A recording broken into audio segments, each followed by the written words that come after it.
너희가 성경에서 영생을 얻는 줄 생각하고 성경을 연구하거니와 이 성경이 곧 내게 대하여 증언하는 것이니라. 그러나 너희가 영생을 얻기 위하여 내게 오기를 원하지 아니하는도다. 나는 사람에게서 영광을 취하지 아니하노라. 다만 하나님을 사랑하는 것이 너희 속에 없음을 알았노라. 나는 내 아버지의 이름으로 왔음에 너희가 영접하지 아니하나 만일 다른 사람이 자기 이름으로 오면 영접하리라. 너희가 서로 영광을 취하고 유일하신 하나님께로부터 오는 영광은 구하지 아니하니 어찌 나를 믿을 수 있느냐. 내가 너희를 아버지께 고발할까 생각하지 말라. 너희를 고발하는 이가 있으니 곧 너희가 바라는 자 모세니라. 모세를 믿었더라면 또 나를 믿었으리니 이는 그가 내게 대하여 기록하였음이라. 그러나 그의 글도 믿지 아니하거든 어찌 내 말을 믿겠느냐 하시니라. 아멘. 우리가 오늘 지금 39절의 말씀부터 읽었는데요. 사실 오늘 본문의 내용은 여러분 가지고 계신 성경에서 보시는 것처럼 30절부터 시작됩니다. 그리고 여러분 가지신 성경의 제목을 보시면요, 그 소제목에 예수를 믿게 하는 증언이다 이렇게 되어 있는 것을 볼 수가 있을 겁니다. 맞습니다. 이 30절부터 마지막 47절까지는 예수님께서 유대인들에게 자기 증언을 하시는 그런 내용입니다. 마치 법정에서 자기 행동을 변호하는 그런 내용과 같은 것이죠. 그래서 여러분 보시면 이 본문에서 제일 많이 등장하는 단어가 뭐냐면 증언이라는 단어예요. 증언. 법률적인 용어죠. 그렇죠? 근데 이처럼 예수님께서 자신을 이렇게 변호하신다라고 하는 것은 예수님에 대한 어떤 공격이 있었다라는 것을 전제하는 것이겠죠.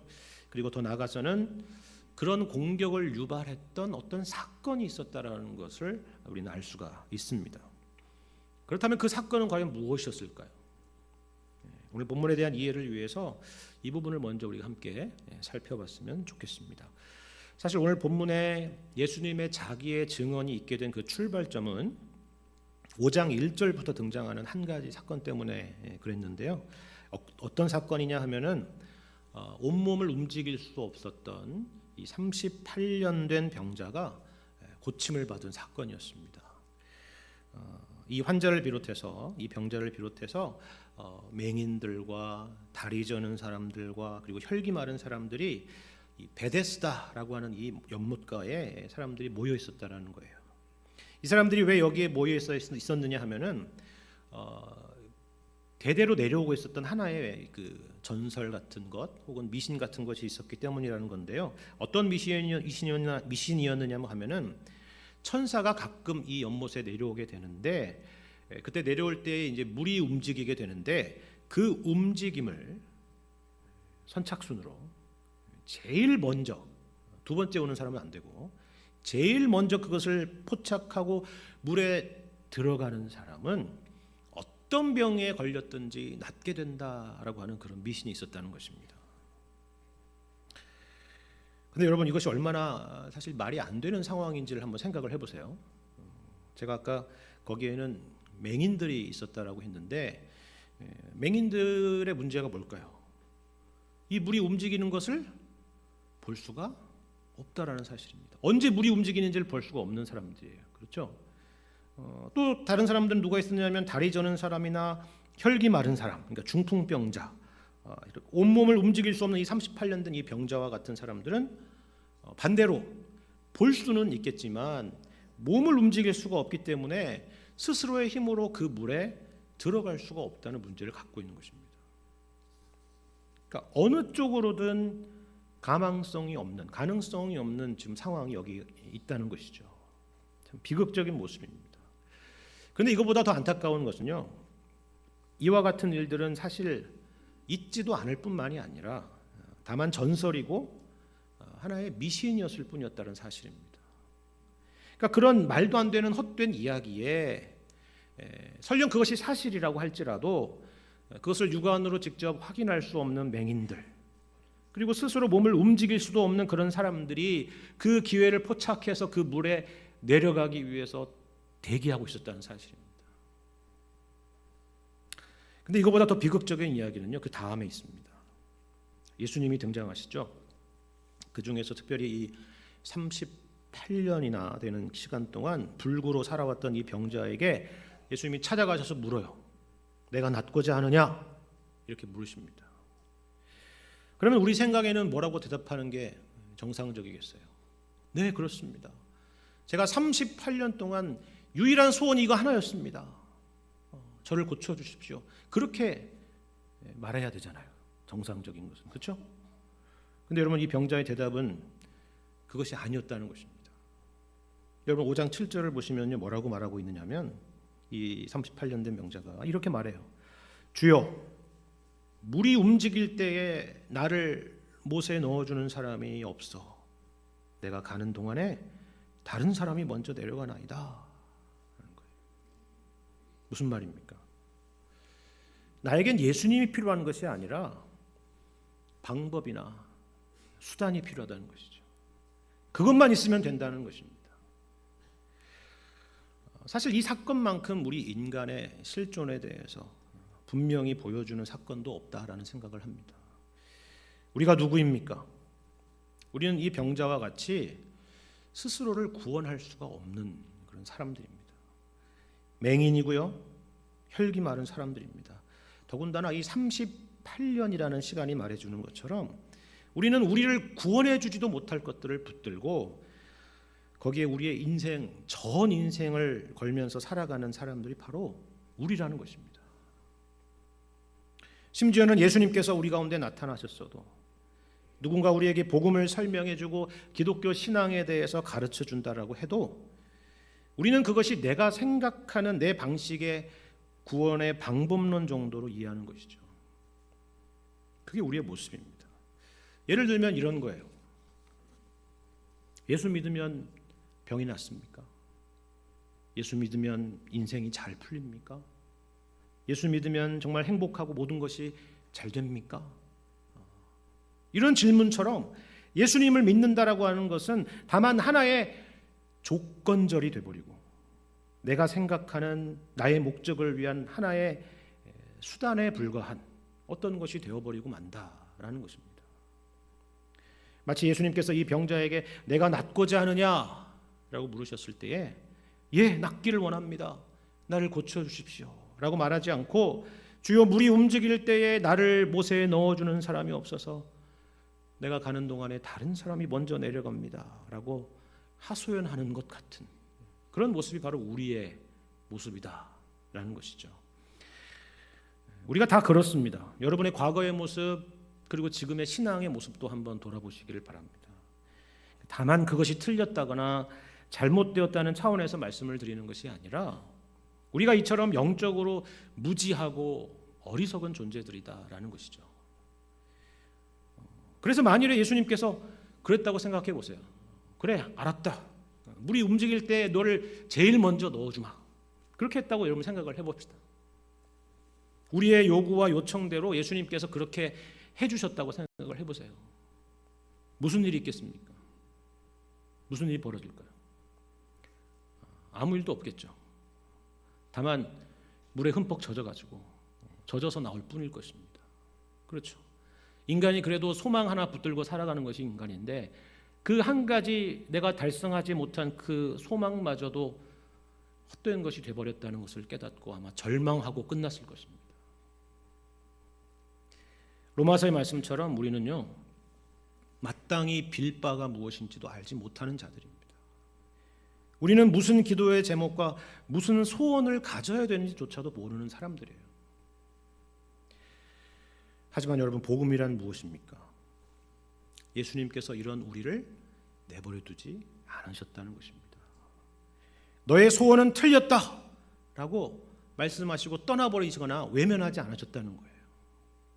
우리의 소원대로가 아니라 하나님의 선하신 뜻대로 우리를 구원하시고 인도하신다라는 사실입니다. 8절을 보시면요, 그래서 예수님께서 이 38년 된 병자에게 이렇게 말씀하잖아요. 일어나 내 자리를 들고 걸어가라. 그죠? 그리고 곧 나와서 자리를 들고 걸어갔습니다. 이게 전부입니다. 이것이 바로 예수 안에서 우리에게 일어난 사건입니다.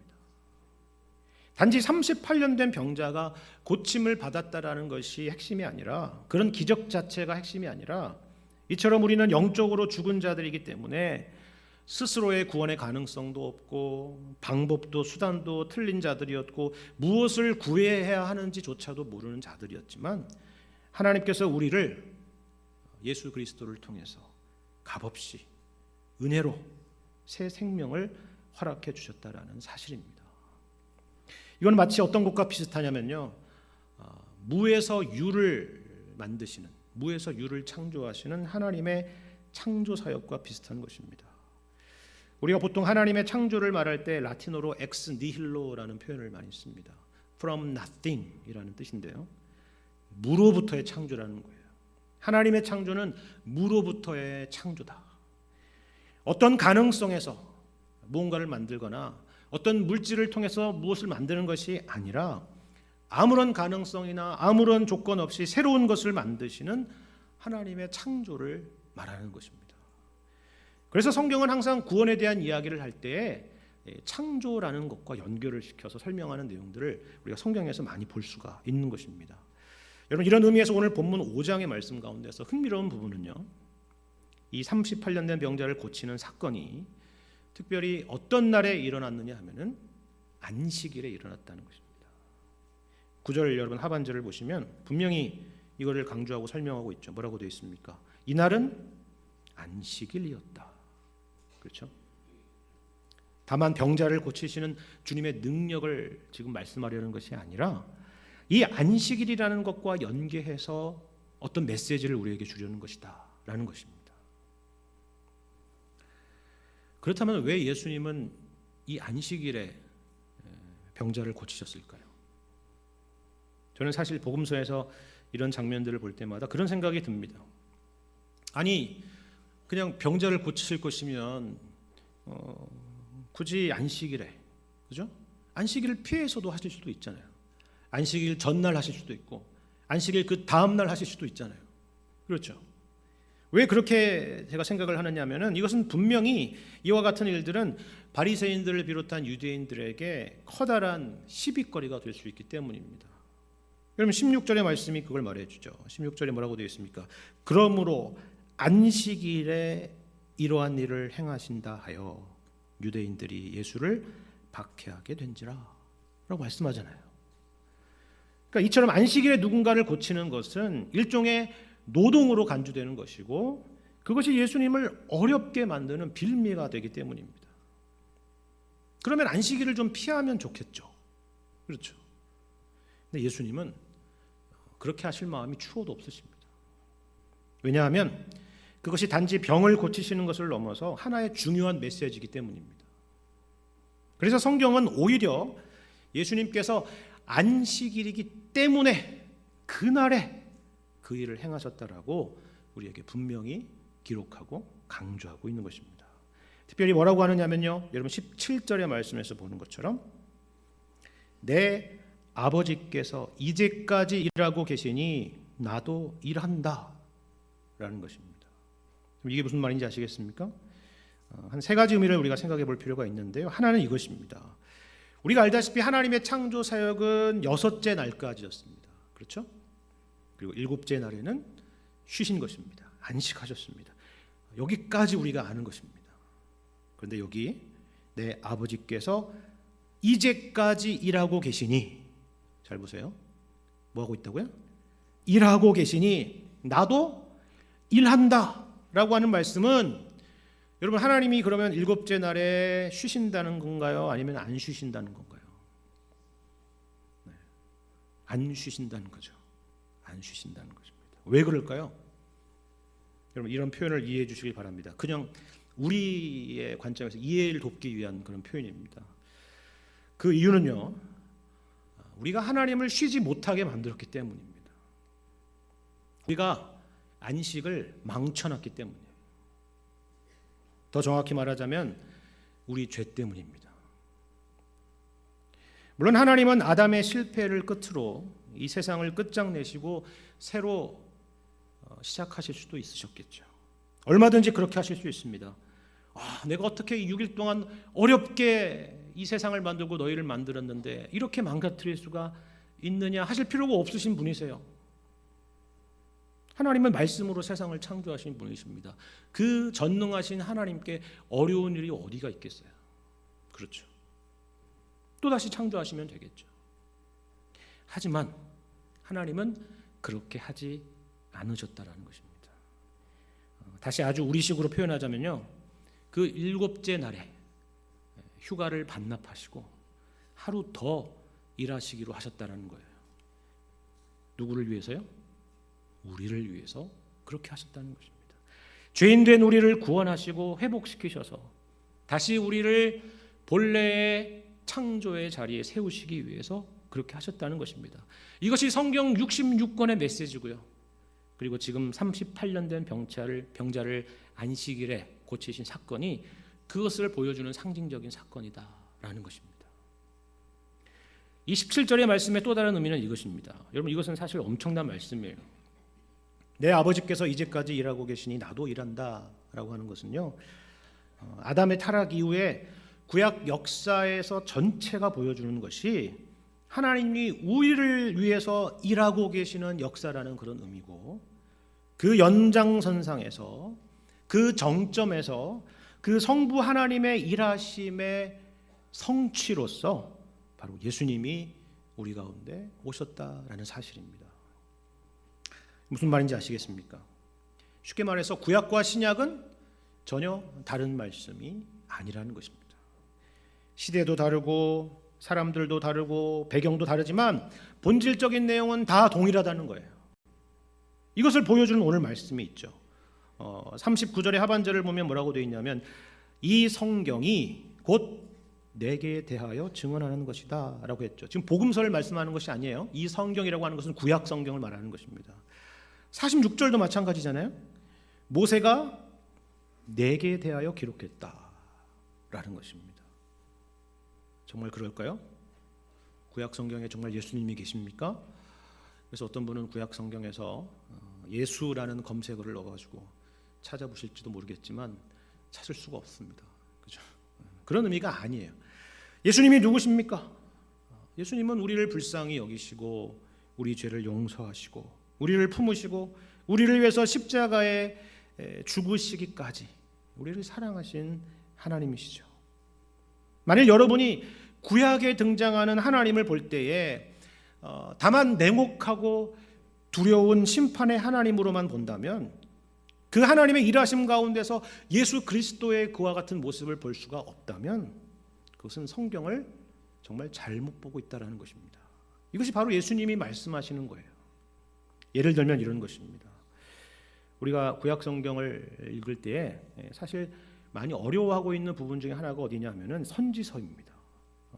양도 많지만 특별히 여러 가지 익숙하지 않은 그런 표현들과 또 처음 듣는 여러 지명들과 이름들이 등장하기 때문이죠. 그런데 그런 거 말고도 우리가 선지서 말씀을 읽으면서 어려워하는 부분은 아마도 그 내용 때문일 거예요. 무시무시한 하나님의 심판에 대한 메시지가 등장했다가 이어서 갑자기 회복에 대한 약속과 하나님의 사랑에 대한 메시지가 등장하죠.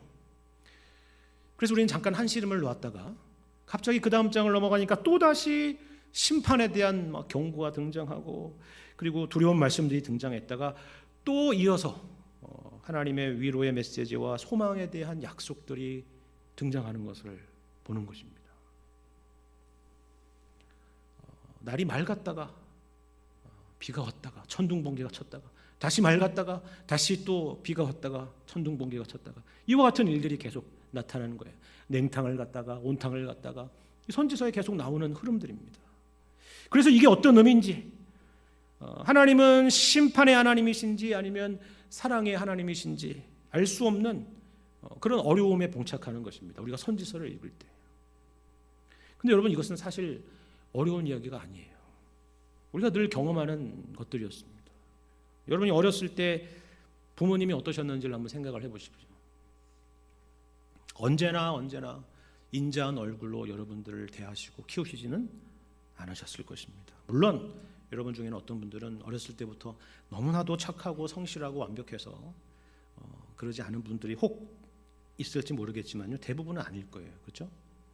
아마도 대부분의 분들은 어제는 분명히 인자한 얼굴이셨는데 다음 날은 전혀 다른 얼굴을 만나는 것을 경험했을 것입니다. 그리고 또 그런 얼굴인 줄만 알았는데, 그리고 그 다음 날 그 무서운 얼굴에서 또다시 어느새 따뜻한 모습으로 변해 있는 것을 보는 거죠. 이처럼 안색이 자주 변하는 이유가 뭡니까? 나에게 뭔가 문제가 있고 내가 뭔가 잘못한 일이 있기 때문입니다. 그런데 어제와 오늘이 다른 그런 모습을 보면서 우리 부모님은 딴 사람이다, 이중인격자다, 나는 다리 밑에서 주워온 것이 맞는 것이구나, 그렇게 생각하는 적이 있을지 모르겠지만 아마 그러지는 않았을 거예요. 그렇죠? 이상하다고 여긴 사람이 없었을 겁니다. 그와 같은 여러 가지의 모습은 자식을 사랑하기 때문이고 자식에게 욕심이 있기 때문이라는 것을 배웠을 겁니다. 마찬가지예요. 구약 성경에 나타난 하나님의 그런 다양한 모습들은요, 다른 모습이 아니라 우리를 사랑하시는 하나님의 사랑의 여러 표현이라는 것입니다. 그걸 볼 줄 알아야 된다는 거예요. 그런데 그 무엇보다도 가장 큰 사랑은 다만 꾸짖으시거나 분노하시는 것이 아니라 역시나 자녀의 잘못을 부모 자신이 담당하는 것이겠죠. 그와 비슷한 부모의 사랑은 여기서 많이 열거할 수가 있겠지만 사실 그 모든 것들은 하나님의 사랑의 그저 작은 그림자일 뿐입니다. 그래서 이사야서 말씀을 보시면 이런 말씀이 있죠. 여인이 어찌 그 젖 먹는 자식을 잊겠으며 자기 태에서 난 아들을 긍휼히 여기지 않겠느냐. 그들은 혹시 잊을지라도 나는 너를 잊지 아니할 것이라. 이렇게 말씀합니다. 그렇습니다. 정말 그 말씀대로 하나님께서 우리를 잊지 않으시고 약속하신 대로 아들을 이 땅에 보내셔서 우리가 받을 마땅한 죄의 형벌을 십자가에서 대신 받게 하시고 우리를 구원하신 것입니다. 구약의 하나님과 신약의 예수님은 이처럼 동일하신 하나님이시고, 예수님께서 이 땅에 오신 것은 하나님의 이 일하심에 분명하고도 확실한 증거라는 사실을 여러분 기억하시기를 바랍니다. 마지막 세 번째로, 내 아버지께서 이제까지 일하시니 나도 일한다라고 하는 말씀의 또 다른 중요한 의미는요, 바로 예수님께서 하나님과 동등하시다라는 그런 의미입니다. 하나님이 일하시니, 내 아버지께서 일하시니 나도 일한다라는 것입니다. 동일한 일을 하시는 것입니다. 그렇죠? 다시 말해서 예수님께서 자기 자신을 사람이 아닌 하나님과 같은 신성을 지닌 하나님으로 설명하고 있는 말씀이라는 거예요. 그래서 여러분 18절에 이렇게 기록되고 있죠. 18절을 보시면 유대인들이 이로 말미암아 더욱 예수를 죽이고자 하니 이는 안식일을 범할 뿐만 아니라 하나님을 자기의 친아버지라 하여 자기를 하나님과 동등으로 삼으심이로라. 그렇죠. 만일에 예수님께서 발언하신 이 말씀이 거짓된 그런 발언이라고 한다면 이것은 분명히 신성모독적인 발언이고 사형에 해당하는 발언이다 하는 것입니다. 오늘 본문에서 예수님께서 자기 변호를 하시는 이유가 바로 여기에 있었다라는 것이죠. 지금 유대인들이 볼 때에 예수님은 그저 한 인간에 불과한데 자신이 하나님의 아들이라고 주장하고 있기 때문에, 그래서 그 예수님을 죽이려고 하는 상황에서 예수님께서 이에 대해서 자기 변호를 하시는 것입니다. 그게 오늘 본문의 말씀이에요. 물론 이렇게 예수님이 변호하시는 것은 자기가 살고자 하는 것이 아닙니다. 위기를 모면하기 위해서 이렇게 말씀하시는 것은 더더욱 아니에요. 이러한 증언의 목적은 예수님 자신에게 있는 것이 아니라 바로 당시의 유대인들과 오늘날 우리에게 있습니다. 우리에게 예수님이 누구신가 하는 것을 분명히 가르쳐 주시기 위해서 이 말씀을 하신다는 것입니다. 여러분 생각해 보세요. 하나님의 아들이신 예수님께서 굳이 우리에게 자기 변호를 하시고 자기 증언을 하실 이유가 뭐가 있겠어요? 예수님 자신이 살고자 하신 것이 아니라 우리를 살리시기 위한 증언이다라는 것입니다. 여러분 우리가 본문을 보시면 흥미로운 것은 예수님은 이에 대해서 철저히 객관적인 법적인 조건을 따르고 있다는 겁니다. 31절을 보시면요, 예수님께서 뭐라고 말씀하시냐면 나는 나를 위하여 증언하지 않겠다라고 말씀하세요. 대신에 이어서 32절에서 보는 것처럼 나를 위해 증언하시는 이가 따로 있다라고 이렇게 말씀을 하시죠. 여러분, 우리가 세상의 법정에서도 객관적인 증거로, 신빙성 있는 증거로 채택하는 것은 본인의 진술보다도 증인의 진술입니다. 그것도 한 명의 증인이 아니라 2명 이상의 증인이 있을 때에 그 증거가 확실하다라고 확인을 하는 거죠. 그래서 말씀하신 내용이 한 가지 증거도 아니고 무려 3가지의 증거인데요. 하나는 33절에 등장하는 세례 요한이고요. 또 하나는 36절에서 말씀하는 것처럼 아버지께서 내게 주사 이루게 하시는 역사입니다. 이건 어떤 것을 말하는 거냐면은 앞서 봤던 것처럼 병자를 고치시는 것과 같은 그러한 기적들도 있겠고, 무엇보다도 예수님이 하나님의 뜻대로 이 땅에 오셔서 우리를 위하여 죽으시고 부활하신 구속의 사역을 말하는 그런 내용입니다. 그리고 마지막으로 37절 이하에 등장하는 것은 아버지께서 친히 예수님에 대해서 증언하고 계시는 하나님의 말씀인 성경입니다. 사실 이 모든 것들은 예수님만 알고 계신 게 아니에요. 이 증거들을 지금 제시하는 이유는 당시의 유대인들도 똑같이 직간접적으로 경험했던 것들입니다. 그들은 세례 요한을 다 알고 있었어요. 요단강에서 회개의 세례를 베푸는 세례 요한을 당시에 모르는 유대인들은 아무도 없었습니다. 그의 사역도 알았습니다. 그리고 세례 요한이 예수님을 가리켜서 세상 죄를 지고 가는 하나님의 어린 양이로다라고 선포했던 내용도 알고 있었습니다. 하나님께서 맡기신 역사에 대한 것도 알고 있었죠. 지금 이 38년 된 병자를 고치는 일도 있었고, 앞으로 예수님이 행하시는 일들을 통해서 분명히 보게 될 내용들입니다. 그리고 무엇보다도 성경은 유대인들이 늘 연구하고 사랑하는 것입니다. 39절이 그것을 말해주는 말씀이죠. 그들은 성경에서 영생을 얻는 줄을 생각하고 성경을 읽었다라고 말하고 있지도 않아요. 뭐라고 되어 있어요?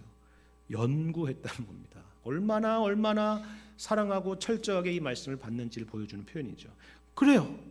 근데 우리가 여기에서 예수님의 이 증언의 말씀을 보면서 놀라는 한 가지 사실은 이겁니다. 어떤 거냐면요, 우리는 보통 자기 변호를 하거나 자기 증언을 하는 이유가 뭐예요? 나의 증언 혹은 증인들의 증언을 통해서 이 판결에, 그들의 판단에 어떤 영향을 주도록 하는 것이죠. 그렇죠. 예를 들면 여러분이 어떤 억울한 일로 법정 소송 중이라고 생각을 해보십시오. 증인들을 채택하는 이유가 무엇입니까? 쉽게 말해서 이 증언들을 통해서 나는 무죄합니다라는 것을 변론하고 싶어서, 그것을 말하고 싶어서, 그것을 알아달라고 하는 것이죠. 그렇죠. 그럼 예수님의 이런 증언들도 그와 같은 것일까요? 그렇지 않다는 것입니다. 이게 흥미로운 부분이라는 거예요. 그럼 34절을 보십시오. 뭐라고 되어 있습니까? 그러나 나는 사람에게서 증언을 취하지 아니하노라. 그러면 38절에도 보시면 그 말씀이 너희 속에 거하지 아니하는 것을 안다 말씀하죠. 그리고 오늘 본문의 41절에서도 나는 사람에게서 영광을 취하지 아니하노라. 다만 하나님을 사랑하는 것이 너희 속에 없음을 알았노라 말씀합니다. 이건 정말 특이한 것이잖아요. 기껏 증인들을 다 불러다 놓고 이것이 다 소용이 없다는 것을 안다라고 말하는 것과 마찬가지이기 때문입니다. 여러분, 우리가 이것을 기억해야 됩니다. 우리가 알다시피 예수님은 이 땅에 오신 것이 우리를 설득하시기 위해서 이 땅에 오신 것이 아니라는 사실입니다. 우리에게 도덕교사가 되고 윤리교사가 되기 위해서 오신 것도 아닙니다. 예수님은 우리를 구원하시기 위해서 십자가에 피 흘려 죽으시기 위해서 이 땅에 오셨다는 사실을 여러분 기억하시기를 바랍니다. 그렇다면 이 모든 증거들, 이 모든 증언들은 과연 어떤 의미일까요? 이 모든 내용들이 예수님의 자기 변호 그 자체를 위한 것이 아니라고 한다면 과연 이 증언들은 누구를 위한 것입니까? 바로 우리 자신들을 위한 것입니다. 여러분들을 위한 것이에요. 사실 여러분 여기 보시면 여기 등장하는 증언들, 그러니까 세례 요한, 하나님께서 예수 안에서 이루신 여러 역사들, 그리고 성경, 이 세 가지 내용을 한 가지로 딱 묶는다면 어느 카테고리 안에 딱 들어갈 수 있을까요? 성경이죠. 성경입니다. 왜냐하면 우리가 보는 이 신구약 성경에 이 모든 내용들이 다 담겨 있기 때문이죠. 성경이 바로 예수님을 증거하는 증언의 책입니다. 그러니까 이 성경이 바로 우리를 위한 말씀이라는 거예요. 예수님 스스로를 증언하는 말씀이 아니라 우리를 위해서 주어진 말씀이라는 것입니다. 그런데 문제는 우리가 이 성경을 어떻게 대하고 있느냐, 어떻게 읽고 있느냐 하는 것입니다. 여러분 39절과 40절을 한번 다시 보시길 바랍니다. 유대인들은 이렇게 봤다는 거고 예수님은 이렇게 보길 원하신다는 것입니다. 39절, 너희가 성경에서 영생을 얻는 줄을 생각하고 성경을 연구하거니와 이 성경이 곧 내게 대하여 증언하는 것이니라. 그러나 너희가 영생을 얻기 위하여 내게 오기를 원하지 아니하는도다 말씀합니다. 말씀드린 것처럼 유대인들은 성경을 그 누구보다도 열심히 읽고 열심히 연구하던 사람들이죠. 하지만 예수님께서는 지금 그들의 열심이 틀렸다라고 말하는 것이 아니에요. 그 성경을 읽는 목적과 방향이 틀렸다라는 것입니다. 하나님의 말씀인 이 성경은 우리를 누구에게로 향해야 되는 거냐면은 예수님을 향하도록 해야 된다는 사실입니다. 여기엔 두 가지 의미가 있어요. 하나는 소극적인 의미인데요. 우리가 성경을 보면서 늘 우리 자신의 모습을 돌아보는 것입니다. 성경에 등장하는 구약시대의 수많은 사람들과 이스라엘 백성들, 그리고 신약에 등장하는 성도들의 여러 실수들과 못난 모습들을 보면서 마치 거울처럼 우리 자신의 모습을 보는 것입니다. 그래서 히브리서 말씀처럼 하나님의 말씀이 우리의 혼과 영과 관절과 골수를 찔러 쪼개는 그와 같은 경험을 하는 것입니다. 그래서 우리 자신을 이 말씀을 통해서 돌아보고 회개하고 그리고 우리의 마음이 우리의 구원자 되시는 예수님을 향하는 것이죠. 또 다른 하나는 적극적인 건데요. 우리는 이 말씀을 통해서 하나님과 교제하는 것을 목적 삼아야 된다는 것입니다. 여러분 41절과 42절의 말씀을 여러분 보시면 두 가지 대조되는 표현이 있어요. 하나는 사람에게서 영광을 취하는 것이고 또 다른 하나는 하나님을 사랑하는 것입니다. 왜 이 말씀을 하셨느냐 하면 본문의 유대인들을 지적하려는 것입니다. 본문의 유대인들과 같이 우리는 우리의 신앙이라고 하는 것이 얼마나 자기 자랑과 자기 영광으로 변질되기 쉬운 줄을 늘 생각해야 된다는 것입니다. 저 사람은 참 신앙생활이 열심이구나. 기도도 많이 하고 성경도 많이 읽고 예배도 꾸준히 참석하고 하는 그런 신앙의 내용들이 항상 좋은 방향으로 흘러가는 것만이 아니라 여기 유대인들처럼 자기 자랑과 자기 영광으로 변질될 수 있다는 것을 우리가 늘 조심해야 된다는 거예요.